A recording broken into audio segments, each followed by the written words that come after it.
Okay, this is a bit of a conclusionary episode. I guess the episode name makes sense, Summit.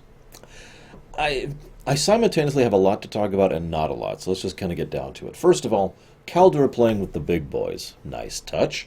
Manages to vocally turn the tables on the ambassador, which is nice because the ambassador's big weapon so far has been his words. However, he is. Oh, how do I phrase this?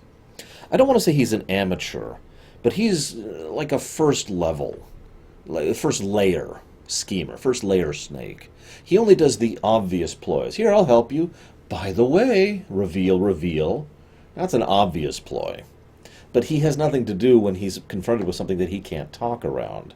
In fact, the ambassador is openly questioned by his scientist multiple times, and well, the counter reactions are very amusing to the reveal. So they go ahead and oust them, and all of a sudden, oh my god, there's heroes amongst our midst. What do we do? There's only one possible thing we can do.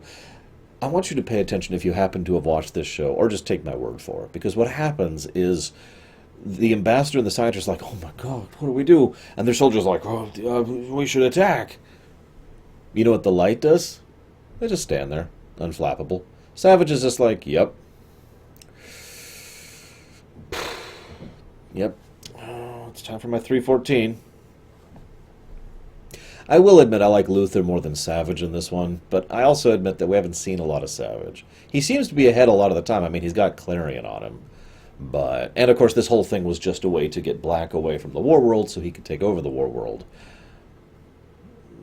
But, I don't know. We'll see. I mean, obviously Savage is one of those long-term villains. So far as the show is portraying, I'm kind of more on the Luther team, if you follow. Anyways. There's also a nice little thematic point. The good guys are a team, the bad guys are not. And, I mean, that makes sense when you are, well, let's just put it obviously, evil, or selfish, or crazy, or insane. You tend to not be the kind of person who works well in a team. Usually, not always.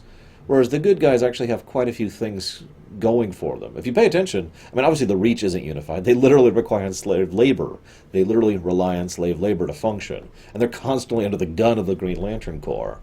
Meanwhile, the Light, even though they seem somewhat unified, really aren't. Other than the big three, Savage, Queen Bee, and Luthor, they've been swapping people in and out here and there and don't really seem to care about their own members past their own motives. Now that makes sense for their supposed Darwinian perspective, survival of the fittest, etc. But if you look at it that way, you can see how they're not unified either. So then we have a really awesome fight scene with a lot of teamwork, a lot of cool stuff going on. Whoops. A lot of me hitting the mouse in the wrong direction to screw up the monitor setup I have. I also like... I like how when Caldor's thing revealed it, I just want to say I frickin' called it. That they were actually putting in a counteragent to the drink. I'm just amused by that. I knew Luther was smarter than that. Speaking of which, what do you want to bet Luther isn't really all that loyal to the Light either? Oh, he's probably willing to be a partner of the Light, to put it into such terms. Equal transaction, if you will. But I don't think he's loyal to the Light. In fact, I'm pretty sure Savage is the only one loyal to the Light. In fact, I wouldn't be surprised if he founded the organization. I guess we'll find out someday. Or maybe not. My last episode's happening tomorrow. Anyways, big action sequence. I like... Black Manta, that is to say, the Elder. I'm a little astonished at how well he holds his own against someone like Caldor, who is, frankly, better in one-on-one combat than him 10 times out of 10, especially when standing in water, which, as we've established many times, pretty much just gives him more ammo. So naturally, Caldor manages to take his dad out without much issue, although he is obviously bothered by the whole thing. Come on, Caldor, don't fail at the last minute. I do like the acknowledgement that this is the big win. And I like that because this is the second to last episode. You pulled this trick last season, Young Justice. Alright, second to last episode, everything's going great!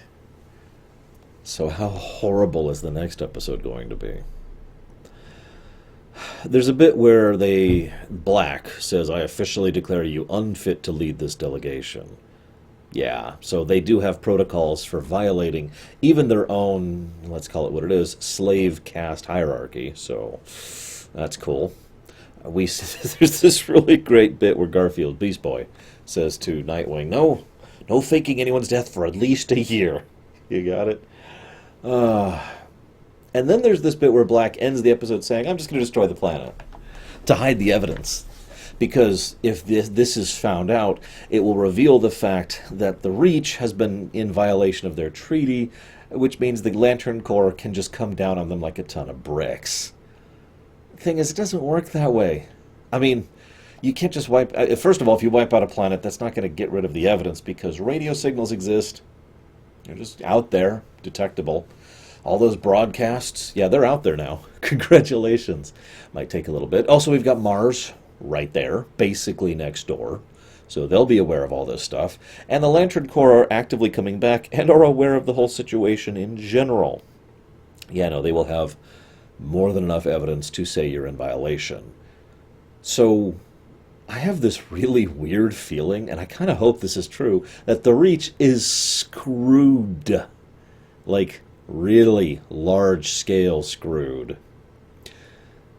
I suppose we'll find out how true that is next time.